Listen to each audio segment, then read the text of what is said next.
forward to victory! The year is 1241. Europe stands on the edge of oblivion. From the east comes an unstoppable force that has already obliterated armies 10 times larger than any Western kingdom could muster. They have crushed the flower of Hungarian chivalry. They have left Polish cities burning in their wake. The Mongol horde, the most terrifying military machine the world has ever seen, is advancing westward. Nothing has stopped them. Nothing can stop them, or so it seems. But on a spring morning in the fields of Legnica, one man will change everything. His name is Henry the Pious, Duke of Silesia, and what he does in the next few hours will echo through centuries. We strike here and here. The pincer will close. This is the story of how a single desperate stand saved Western Europe from the fate that befell so many others. This is the story of the Battle of Legnica, where the impossible became real. To understand what happened at Legnica, we must first understand what was coming. The Mongol Empire in 1241 was not just another conquering force, it was the largest continuous land empire in human history, stretching from the Pacific Ocean to the doorstep of Europe. Under the leadership of Genghis Khan and his successors, the Mongols had perfected warfare into a science. They had destroyed the Khwarezmian Empire, one of the most powerful Islamic states of its time. They had subjugated China, Korea, and vast swaths of Central Asia. Cities that resisted them were erased from existence. Populations numbering in the hundreds of thousands simply disappeared. The Mongols were not just conquerors, they were a force of nature. In 1237, the Mongols turned their gaze toward Europe. The great Khan Ogedei, son of Genghis Khan, ordered a massive campaign westward. He placed his nephew Batu Khan in overall command, supported by one of the greatest military minds in Mongol history, Subutai. Subutai was 70 years old by this time, but age had not dimmed his genius. He had fought in more campaigns than most men could count. He had conquered more territory than Alexander the Great. He was a master of intelligence gathering, logistics, and coordinated operations across vast distances. Under his strategic vision, the Mongol invasion of Europe was not a raid. It was a carefully orchestrated plan to add the entire continent to the empire. The numbers the Mongols brought westward are still debated by historians, but the most reliable estimates suggest somewhere between 20,000 and 40,000 warriors in multiple columns. This might not sound like much compared to the massive armies of later European wars, but every single one of these men was a professional soldier. From childhood, Mongol warriors trained in archery and horsemanship. They could shoot accurately from horseback at full gallop. They could ride for days with minimal rest. Each warrior typically had multiple horses, allowing them to cover enormous distances at speeds that seemed impossible to their enemies. A Mongol army could advance 100 miles in a single day when needed. European knights, weighed down by heavy armor and riding single war horses, could barely manage 20. But the Mongols' greatest weapon was not their speed or their archery, it was their tactics. European warfare in the 13th century was straightforward, almost ritualistic. Armies met on chosen fields, knights charged in heavy cavalry formations. Victory went to the side with the most courage and the strongest armor. The Mongols fought nothing like this. They used reconnaissance extensively, sending scouts far ahead to gather intelligence on enemy positions, strengths, and movements. They employed psychological warfare, spreading terror through deliberate atrocities. They used feigned retreats to lure enemies into ambushes. They coordinated multiple army columns across hundreds of miles, using a sophisticated messenger system that put European communications to shame. When they found an enemy army, they did not charge headlong into it. They maneuvered it, surrounded it, destroyed it with archery at range, then closed in for the kill only when victory was certain. In 1237 and 1238, the Mongols smashed through the Rus principalities. Kiev, the mother of Russian cities, fell in December 1239 after a brutal siege. Chronicles describe how the city's walls crumbled under Mongol siege engines, how the streets ran red, how the great churches were looted and burned. A Mongol officer who visited Kiev 6 years later reported that he could barely ride through the ruins without his horse stumbling over human bones. This was the fate that awaited any city that resisted. By late 1240, the Mongols were ready to strike into the heart of Europe. Batu Khan and Subutai divided their forces into several columns, each with a specific objective. One column would drive through Poland, eliminating any armies there and securing the northern flank. Another would smash into Hungary, the primary target. King Bela IV of Hungary had been receiving refugees from the east, including 40,000 Cuman Turks who had fled the Mongol advance. The Mongols wanted Hungary crushed, its king dead, and its lands absorbed into the empire. The invasion began in March 1241. The northern column, commanded by Kaidu and Baidar, grandsons of Genghis Khan, with the brilliant General Orda Khan, swept into Poland with approximately 8,000 to 10,000 warriors. They moved with terrifying speed. The city of Lublin was taken and burned. Zawikost fell. Sandomierz was stormed and its population massacred.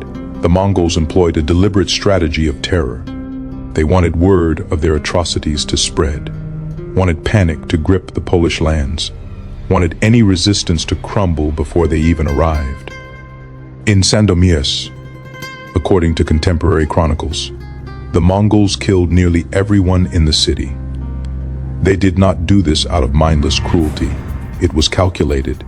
Every city that heard what happened to Sandomierz would think twice about resisting. Some would surrender immediately. Others would be paralyzed with fear. The Mongols understood that terror was as effective as any weapon in their arsenal. But not everyone was paralyzed. In the Duchy of Silesia, Duke Henry II, known to history as Henry the Pious, received word of the Mongol advance. Henry was 38 years old, a deeply religious man who had worked closely with his mother, the formidable Saint Hedwig of Silesia, to establish hospitals and monasteries throughout his lands. He was not a warmonger, he was a builder, an administrator, a man of faith, but he was also a duke, and his people were in danger. When he learned that the Mongols were coming, he knew he had to act. Henry began gathering his forces. He called upon his own Silesian knights and men-at-arms. He requested aid from his neighbors. From the Kingdom of Poland came additional contingents under various nobles. From the military orders came warriors, members of the Knights Templar, the Knights Hospitaller, and most significantly, the Teutonic Knights under the command of the Silesian master Popo von Osterna. These were among the most formidable fighting men in Europe, warrior monks who had spent their lives training for battle. German miners from the region, tough men accustomed to hard labor, formed infantry contingents.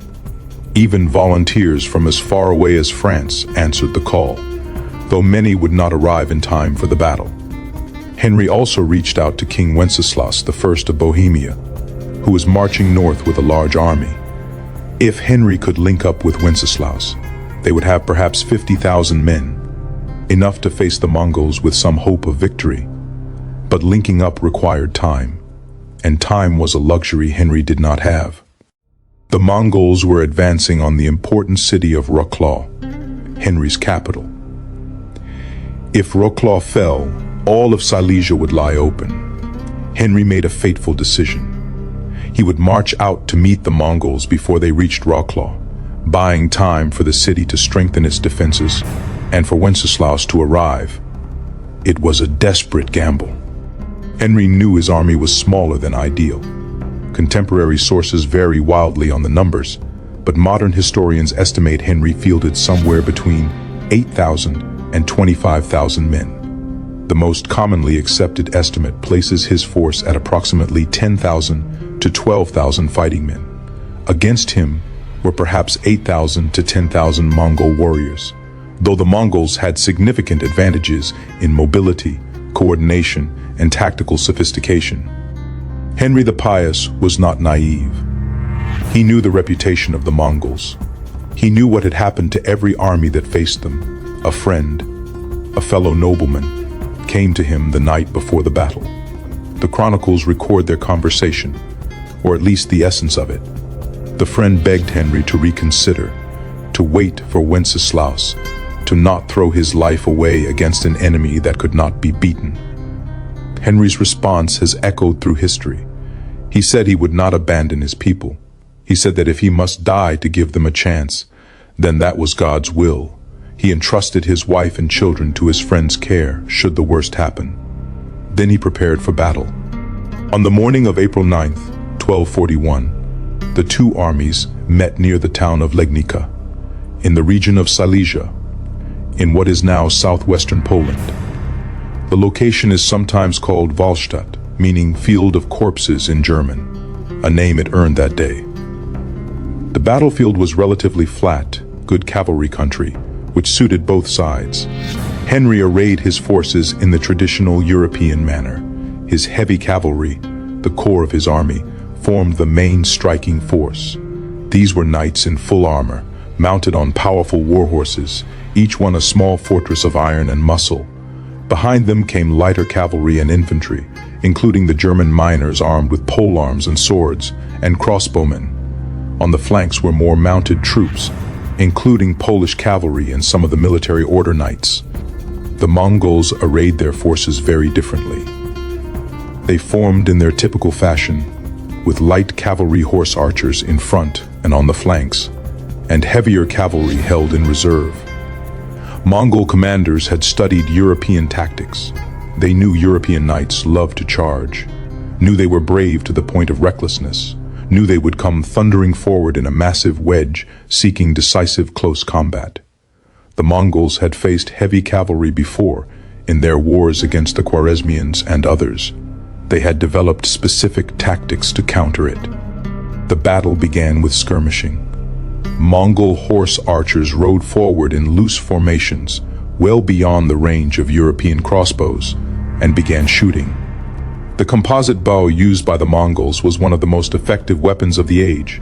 Made from layers of wood, horn, and sinew, glued and bound together, it could shoot an arrow over 300 yards and punch through armor at closer range.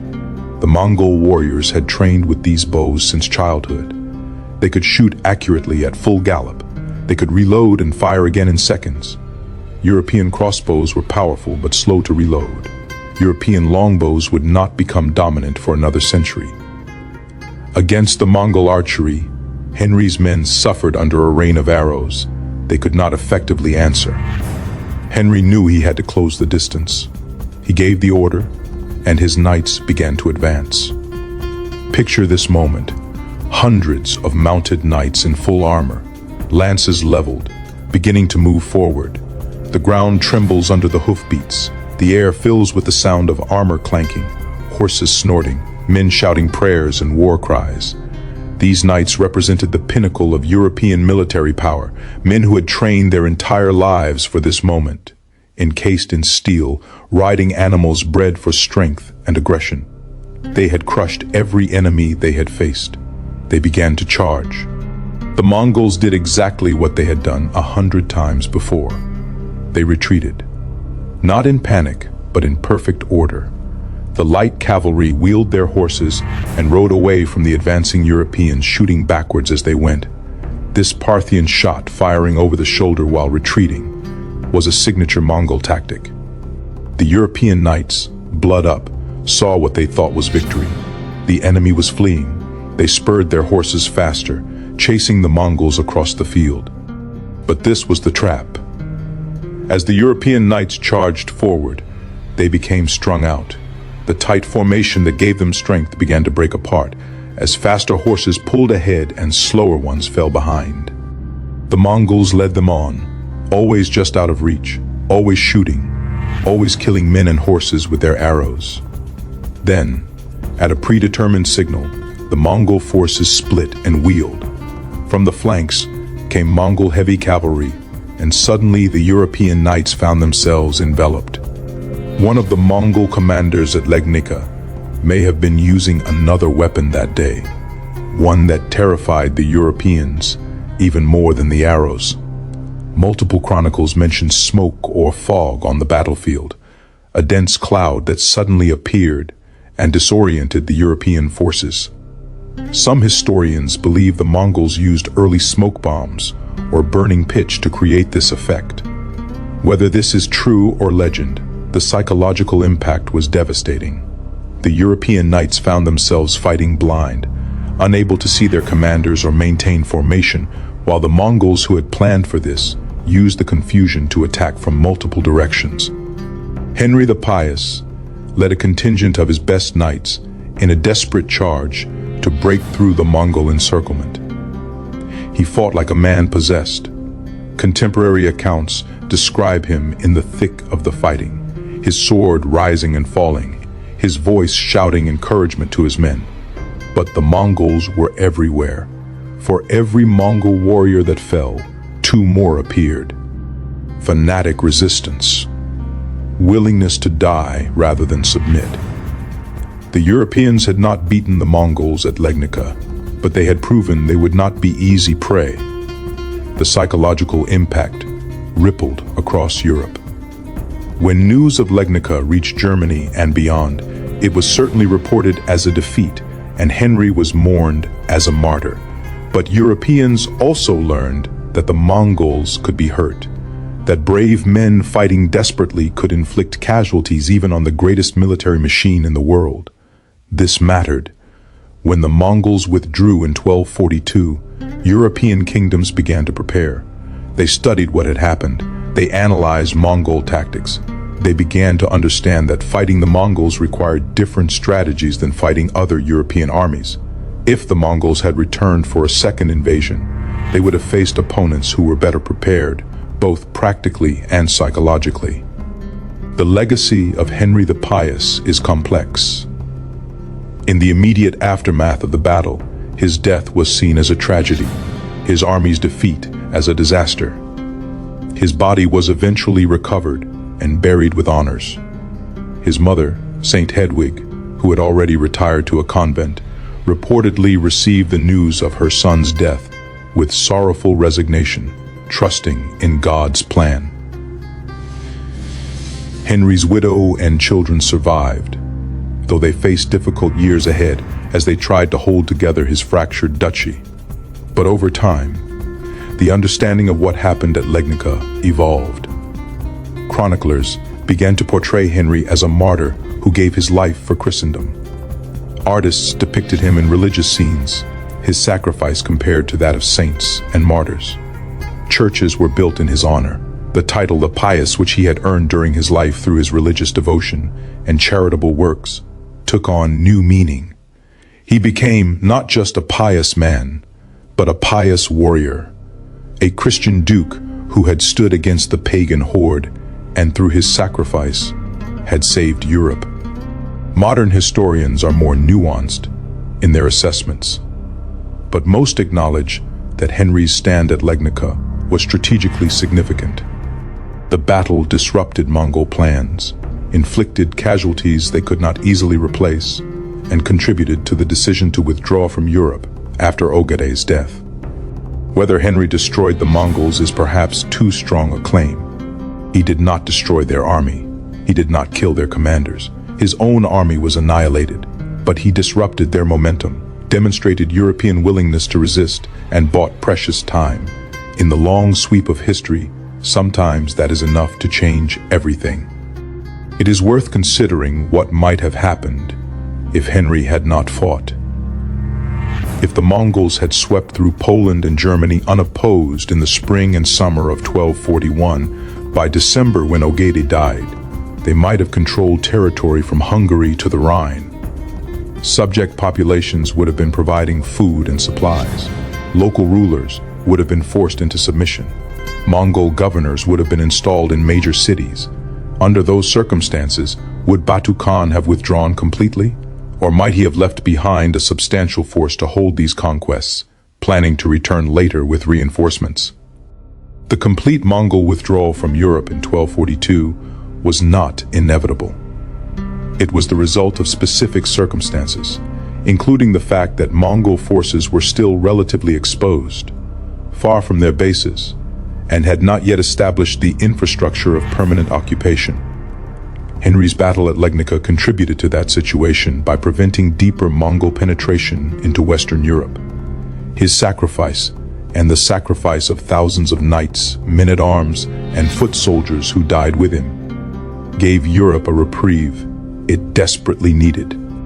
The weapons and tactics used at Legnica deserve closer examination, because they illustrate why the battle was so one-sided despite European bravery. The European knights rode war horses, specially bred destriers that could carry a fully armored man and his equipment into battle. These horses were powerful, but not fast, and certainly not suited for the kind of maneuver warfare the Mongols practiced. The knights themselves wore mail armor, often with additional plate armor on vulnerable areas. Some wore full surcoats bearing their heraldic symbols. They carried lances for the charge, long swords for close combat, and often additional weapons like maces or warhammers. A fully equipped knight with his armor, weapons, and horse represented an enormous investment, years of training, and was the medieval equivalent of a main battle tank. The problem was that European tactics had not evolved to face enemies like the Mongols. European warfare was built around the decisive cavalry charge. Knights would form up, lower their lances, and charge in a wedge formation designed to smash through enemy lines. This worked brilliantly against other European armies, which fought in similar styles. It worked less well against enemies who refused to stay still and be charged.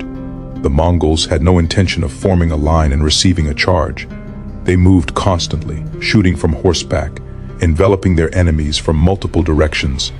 European knights, for all their individual prowess, lacked the tactical flexibility to respond effectively. The Mongol composite bow deserves special mention because it was perhaps the single most important weapon on the battlefield. Made from a wooden core with horn on the belly and sinew on the back, all held together with glue made from animal products. These bows took months to manufacture and required constant maintenance, but they were devastating in skilled hands. A Mongol warrior could accurately shoot a bow while riding at full gallop, something that required incredible skill and years of practice. The bows had an effective range of about 250 to 300 yards, though maximum range could exceed 400 yards. Compare this to European crossbows, which had a range of about 200 yards but required significant time to reload. A skilled Mongol archer could shoot 10 to 12 arrows per minute. A crossbowman could shoot perhaps 2 to 3 bolts in the same time. The Mongols also employed heavier cavalry for close combat. The Mongols used other weapons as well. They carried lassos for pulling enemy riders from their horses. They used curved sabers designed for slashing attacks from horseback. Some warriors carried javelins or throwing axes for close-range combat. What made these weapons effective was not their inherent superiority. European weapons were generally well made and effective, but the tactics and training behind them. Mongol warriors had been training since childhood. They grew up on horseback. Archery was not a specialized skill, but a basic requirement of life. This level of training and experience gave them an enormous advantage. The Europeans at Legnica fought with courage, but were hampered by tactics and equipment designed for a different kind of war. The heavy cavalry charge, when it worked, was devastating. European knights had crushed Muslim armies during the Crusades using these tactics. But those Muslim armies had fought in more conventional ways, forming lines, meeting charges with countercharges. The Mongols fought differently, and the Europeans at Legnica had no real answer for it. They charged, the Mongols retreated, and the Europeans were drawn into a killing ground where they were surrounded and destroyed. After the battle, Europe slowly began to learn. Chronicles describing the Mongol tactics circulated. Scholars studied what had happened. Some military thinkers began to advocate for changes in European warfare, suggesting greater use of missile troops, more flexible tactics, better intelligence gathering. These changes would take decades to implement, but the seeds were planted at Legnica. When the Mongols made later incursions into Poland in the 1250s and 60s, they found European forces better prepared, though they still won most engagements. The broader strategic situation in 1241 and 1242 reveals just how close Europe came to catastrophe. The Mongol Empire at that moment was probably capable of conquering Western Europe if it had committed to doing so. The political fragmentation of Europe, the tactical superiority of Mongol armies, and the terror their reputation inspired all favored Mongol success. Hungary had been devastated in days. Poland had been overrun in weeks. There was no unified European army, no coordinated defense. The Holy Roman Empire was in the midst of internal conflicts. France was dealing with its own problems. If the Mongols had kept coming, city by city, kingdom by kingdom, they likely would have continued to win. But they did not keep coming. Ogedai's death provided the immediate reason for withdrawal, but other factors contributed. The Mongols were at the extreme end of their supply lines. Coordinating operations from Mongolia across thousands of miles presented logistical challenges even for the Mongol system. The European climate, wetter and more forested than the steppes the Mongols knew, presented difficulties. And crucially, the resistance the Mongols encountered, exemplified by Henry's stand at Legnica, showed that conquering Europe would require sustained effort and significant casualties. It would not be easy. It would not be quick. And with Ogedai dead and a succession crisis brewing, Batu Khan and the other commanders made the rational decision to withdraw and deal with internal Mongol politics first. Europe was saved, not by any single factor, but by a combination of circumstances. Ogedai's timely death was the most important factor. But Henry's resistance at Legnica, King Wenceslaus's approaching army, the determined resistance of every city that fought rather than surrendered, all of these contributed to making the Mongol position in Europe less secure and the decision to withdraw more attractive. Henry the Pious did not single-handedly save Europe.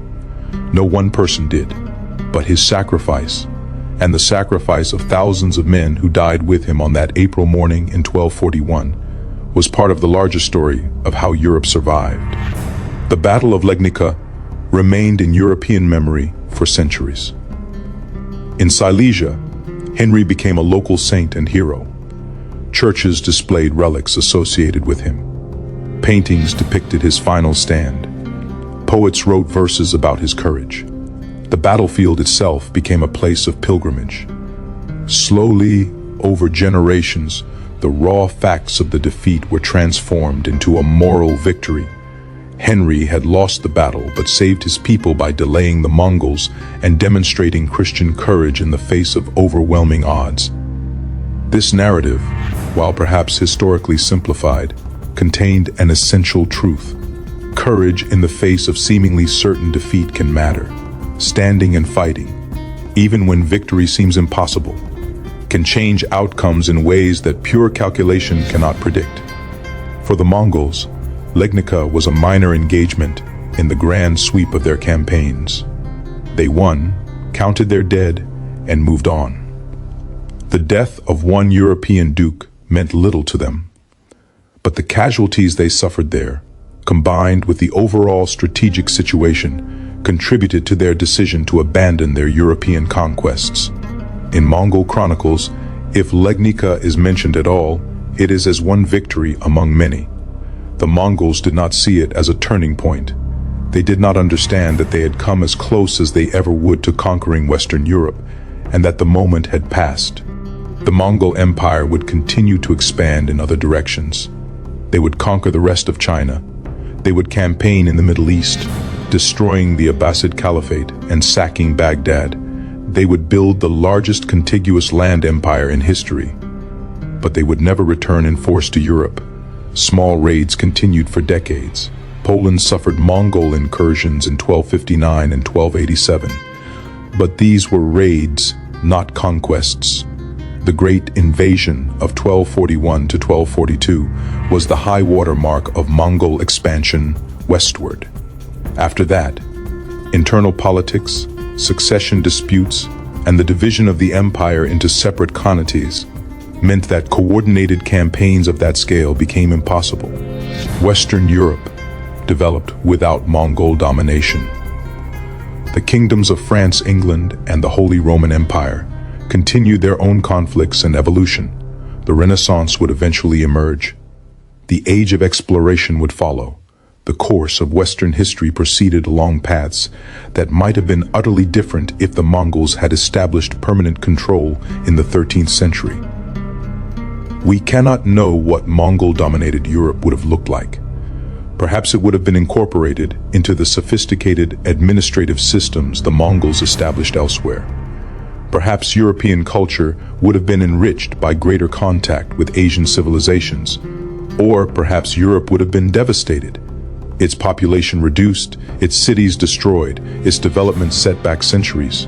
We will never know, because it did not happen. Henry the Pious made his decision on that April morning in 1241, knowing he was likely riding to his death. He could have waited for reinforcements. He could have sheltered behind city walls. He could have fled west and left Silesia to its fate. He did none of these things. He gathered his army, marched out to meet the most feared military force on earth, and fought until he was killed. His army was destroyed. The Mongols won the battle, but the Mongols also withdrew from Europe, and Henry's sacrifice was part of the reason why. Western Europe developed without Mongol domination. The kingdoms of France, England, and the Holy Roman Empire continued their own conflicts and evolution. The Renaissance would eventually emerge. The age of exploration would follow. The course of Western history proceeded along paths that might have been utterly different if the Mongols had established permanent control in the 13th century. We cannot know what Mongol-dominated Europe would have looked like. Perhaps it would have been incorporated into the sophisticated administrative systems the Mongols established elsewhere. Perhaps European culture would have been enriched by greater contact with Asian civilizations. Or perhaps Europe would have been devastated, its population reduced, its cities destroyed, its development set back centuries. We will never know, because it did not happen. Henry the Pious made his decision on that April morning in 1241, knowing he was likely riding to his death. He could have waited for reinforcements. He could have sheltered behind city walls. He could have fled west and left Silesia to its fate. He did none of these things. He gathered his army, marched out to meet the most feared military force on earth, and fought until he was killed. His army was destroyed. The Mongols won the battle, but the Mongols also withdrew from Europe, and Henry's sacrifice was part of the reason why. In the calculus of history, sometimes a noble defeat matters as much as a great victory. The men who died at Legnica, from the noble knights to the German miners who formed that last desperate circle, from the military order brothers who refused to surrender to the common foot soldiers whose names we will never know. All of them contributed to Europe's survival. They bought time with their blood. They showed that Europeans would fight, that conquest would be costly, that the Mongol advance could be resisted. This message echoed across Europe and contributed to the preparations that made later Mongol raids less successful. It also perhaps contributed to the Mongol decision not to return after Ogedei's death. An empire that had seemed invincible met determined resistance, suffered significant casualties, and found that Europe would not be as easy to conquer as they had hoped. Henry's personal story is one of tragedy and nobility intertwined. He was, by all accounts, a good man, a pious Christian who had spent his life trying to improve the lives of his subjects. He founded hospitals and monasteries. He supported the church. He ruled justly. He was not a warrior by nature. He did not seek glory in battle, but when duty called, when his people needed him, he answered.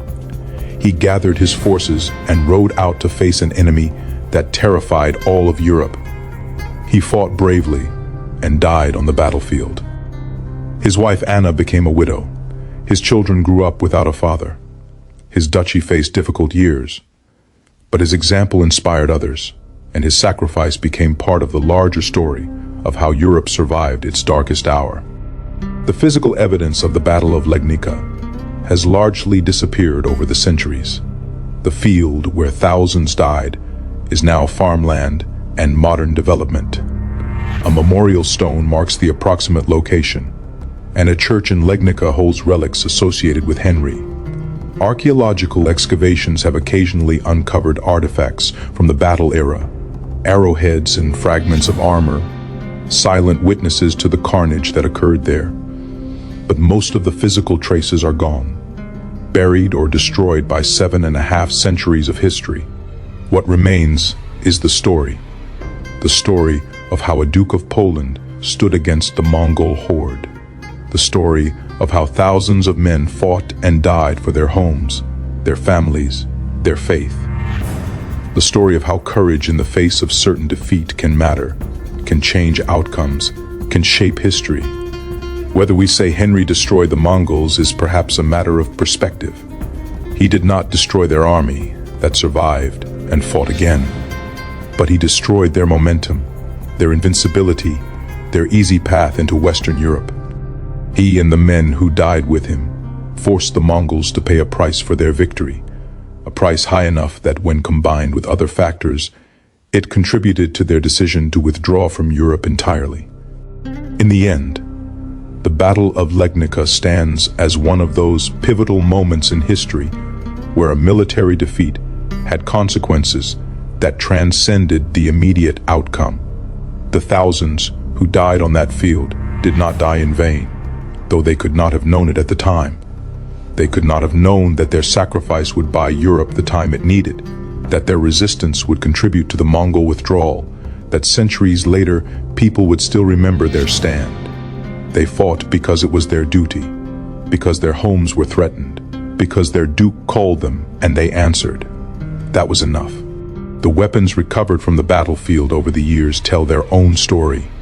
Mongol arrowheads, distinguished by their distinctive three-bladed design meant to cause maximum damage and bleeding, have been found scattered across the area. These arrows were not simply shot randomly. Each one represented a trained warrior taking aim, releasing and reaching for another arrow in the same fluid motion that had been drilled into them since childhood. European sword fragments, pieces of mail armor, and broken lance tips speak to the close combat that occurred after the initial archery exchanges. The physical evidence. We should also consider the aftermath for the survivors. Many European knights and soldiers were captured by the Mongols during and after the battle. The Mongols had a complex approach to prisoners. Common soldiers were often simply executed or enslaved. Craftsmen with useful skills might be spared and incorporated into the Mongol system. Nobles posed a particular problem. Some were held for ransom, though the Mongols were not as interested in ransoming prisoners as European armies typically were. Others were killed to prevent them from returning home and raising new armies. The prisoners, taken at Legnica, faced uncertain and often brutal fates. Some eventually made their way home with tales of Mongol camps, tactics, and customs. These accounts helped Europe understand what they had faced and what might come again. The city of Legnica itself, which the Mongols had threatened but never actually besieged, survived because of Henry's decision to fight in the open field. If he had waited behind the city walls, the Mongols would have besieged Legnica. Based on what happened to other cities that the Mongols besieged, Legnica would likely have fallen eventually. The Mongols were masters of siege warfare, having learned and perfected techniques during their campaigns in China and Central Asia. They used siege engines, including catapults and trebuchets.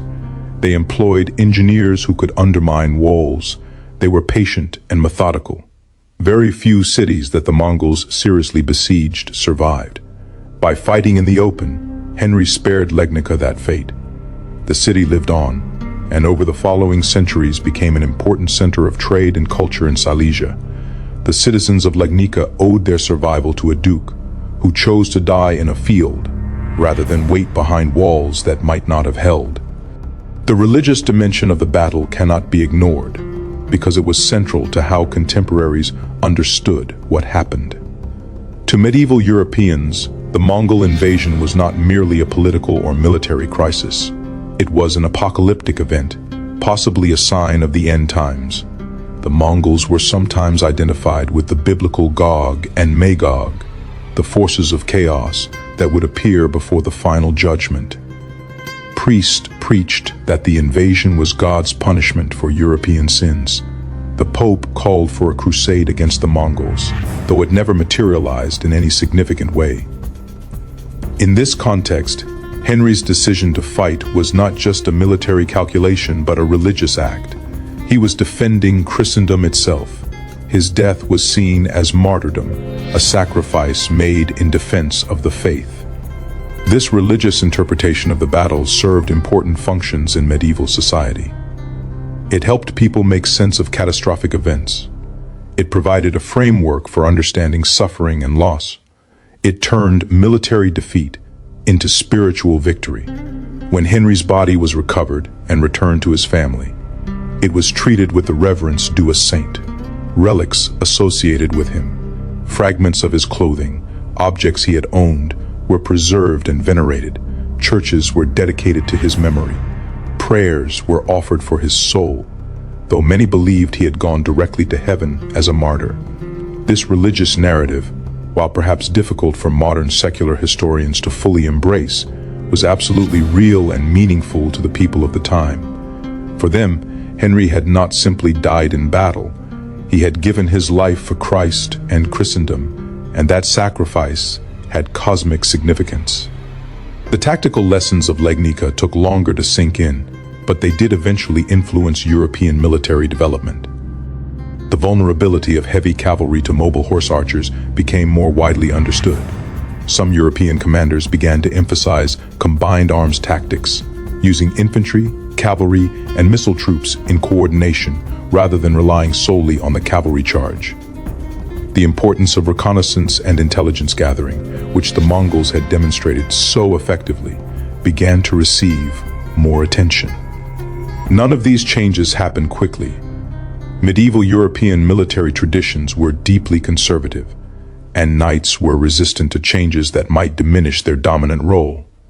But slowly, over the century following Legnica, European warfare evolved. When Edward III of England used combined longbow and dismounted knight tactics to devastating effect at Crécy in 1346, he was applying lessons that had their distant roots in battles like Legnica. The Mongols themselves evolved as well.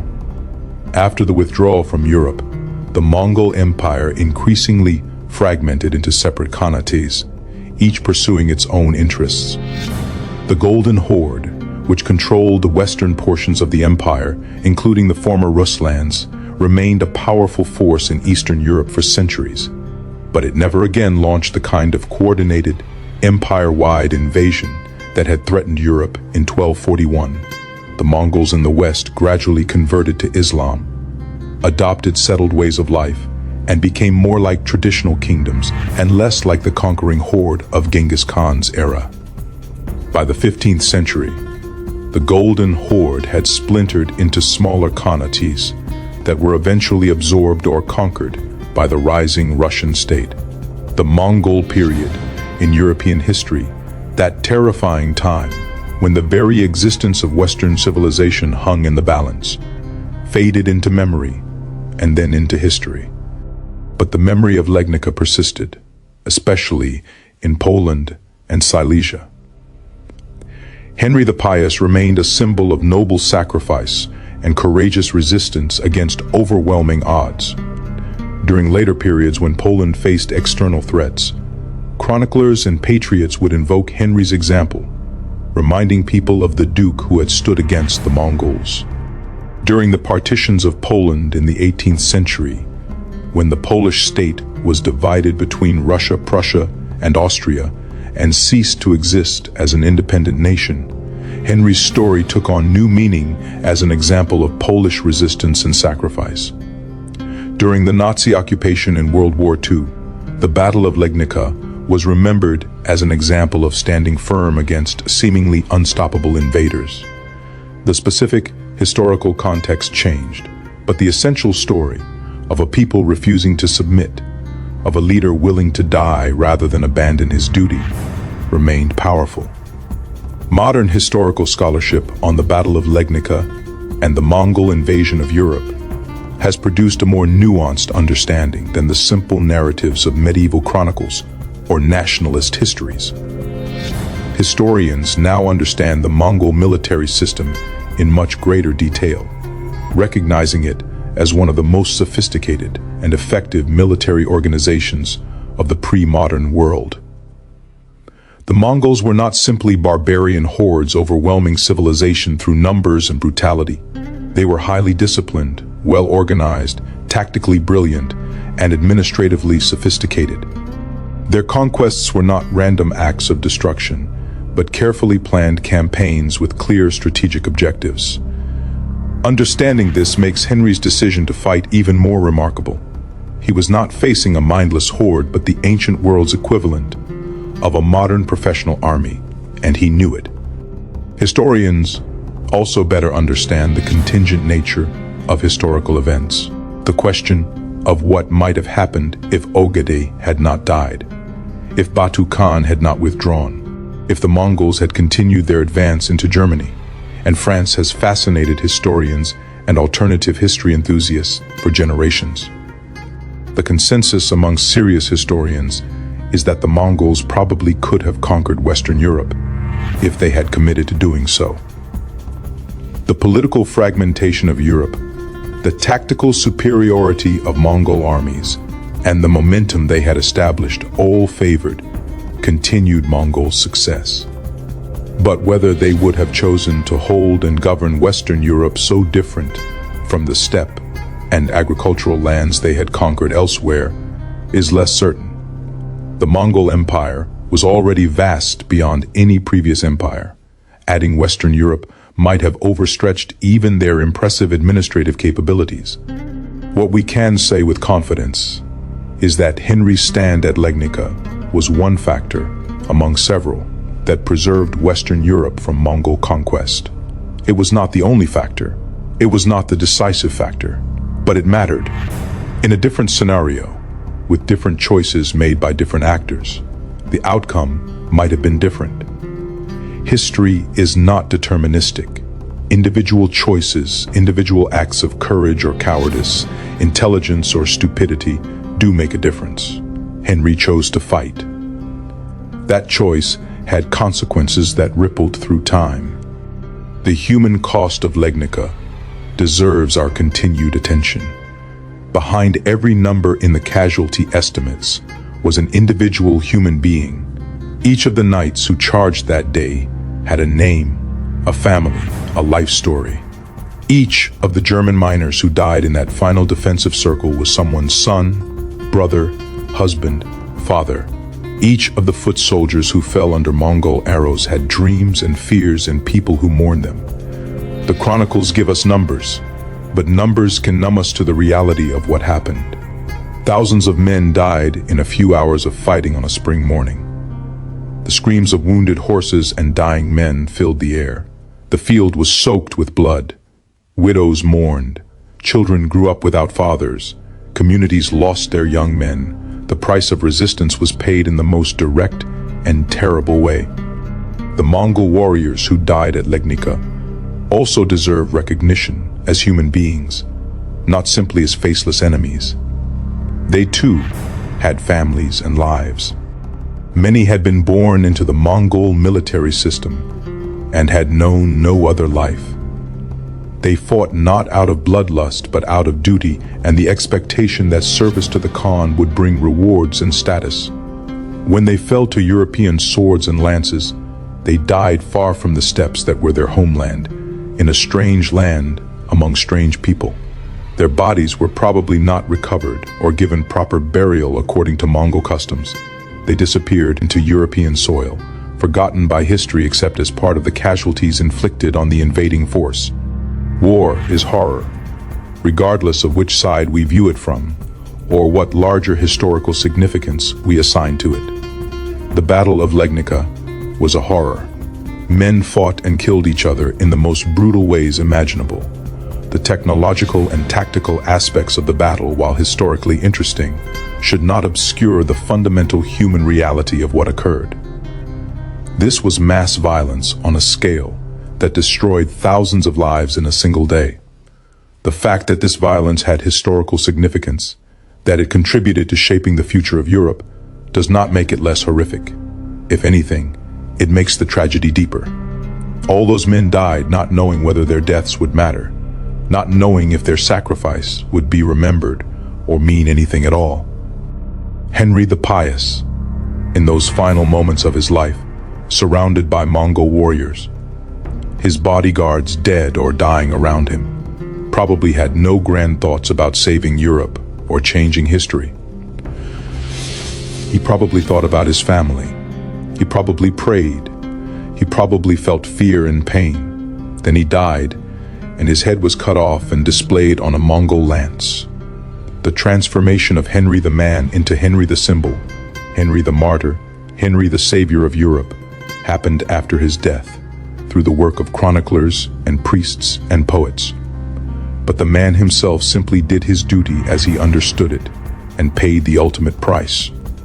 This is perhaps the most important lesson of Legnica. History is made by human beings making choices, often in circumstances they do not fully control or understand. Henry could not have known that Ogedi would die 8 months later. He could not have known that the Mongols would withdraw from Europe. He could not have known that his sacrifice would be remembered centuries later. He simply knew that his people were in danger, that he had the means to fight, and that his honor and duty required him to do so. He made his choice, and it became part of something larger than he could have imagined. The 784 years that have passed since the Battle of Legnica have seen enormous changes in warfare, in politics, in culture, in everything that makes up human civilization. The world of 1241, with its knights and horses and hand-to-hand combat, seems impossibly distant from our modern world of digital communications and precision weapons. But certain fundamental things about human nature remain constant. Courage still matters. Sacrifice still has meaning. The willingness to stand against overwhelming odds, even when victory seems impossible, can still change the course of events. Henry the Pious and the men who died with him at Legnica demonstrated these timeless truths. Their example echoes across the centuries, reminding us that individuals can make a difference, that choosing to do the right thing, even when it costs everything, can have consequences that reach far beyond what we can imagine. The Battle of Legnica was not the largest battle of the Middle Ages. It was not the most decisive in purely military terms. The Mongols won the battle and suffered relatively modest casualties compared to the destruction they inflicted on Henry's army. But in the larger sweep of history, Legnica stands as a pivotal moment. It was part of the high watermark of Mongol expansion westward, the point beyond which they did not pass. Henry's sacrifice and the casualties his army inflicted on the Mongols contributed to the circumstances that led to the Mongol withdrawal from Europe. Western Europe was spared the fate of Russia, Central Asia, and so many other regions that fell under Mongol domination. The course of Western history continued along paths that might have been utterly different if the Mongols had remained. We cannot know what Europe under Mongol rule would have looked like. Perhaps it would have enjoyed the famous Pax Mongolica, the peace and security that allowed trade to flourish across Asia. Perhaps European scholars would have had earlier access to Chinese technology and learning. Perhaps the Renaissance would have happened differently, or not at all. Perhaps European civilization would have been enriched, or perhaps destroyed. We will never know, because the Mongols withdrew and Europe developed independently. Henry the Pious and thousands of other men died to contribute to that outcome. As we remember the Battle of Legnica today, in a world so different from the 13th century, what lessons can we draw? Perhaps the most important is that history is not inevitable, that choices matter, that courage and sacrifice can change outcomes even when the odds seem impossible. Henry could have made different choices. He could have waited, or fled, or negotiated. He chose to fight, knowing it would probably cost him his life. That choice mattered. The men who followed him into battle made similar choices. They could have deserted, or surrendered, or broken and run. Most of them chose to stand and fight, even as the battle turned against them, even as defeat became certain. Their choices mattered too. In our own time, when we face challenges that seem overwhelming, when doing the right thing requires sacrifice, when the outcome is uncertain and the odds are against us, we can remember Legnica. We can remember a duke who rode out to face an unstoppable enemy because it was his duty. We can remember thousands of men who fought and died because they would not abandon their homes and families without a fight. We can remember that sometimes the most important victories look like defeats, that sometimes losing a battle can help win a war, that sometimes dying with courage and honor can matter more than living with shame and regret. The Duke of Poland did not destroy the Mongols at Legnica. His army was destroyed. He was killed. The Mongols won the battle. But in the larger sense, in the sweep of history and the fate of Europe, Henry the Pious and his army achieved something profound. They resisted, they fought, they inflicted casualties. They bought time. They demonstrated that Europe would not submit easily. And when the Mongols withdrew 8 months later, partly because of circumstances beyond anyone's control, but partly because the situation they faced in Europe was more difficult than expected, Henry's sacrifice was vindicated. Europe was saved, not by any single hero or battle, but by the cumulative effect of resistance at Legnica and elsewhere, combined with the contingencies of Mongol internal politics. This is the story of how one man's decision to fight, one army's willingness to die, one desperate stand against impossible odds, became part of the salvation of Western Europe. Henry the Pious did not know he was saving Europe. He was simply doing his duty. But sometimes that is how history is made, by ordinary people in extraordinary circumstances making the hard choice and accepting the consequences. The blood-soaked field of Legnica, where thousands died on that April morning in 1241, became consecrated ground, a place where the future of a civilization was defended at terrible cost. The men who died there could not have known it, but we, looking back across the centuries, can honor their memory and recognize their sacrifice for what it was, a desperate, brave, necessary stand that helped preserve the world we inherited.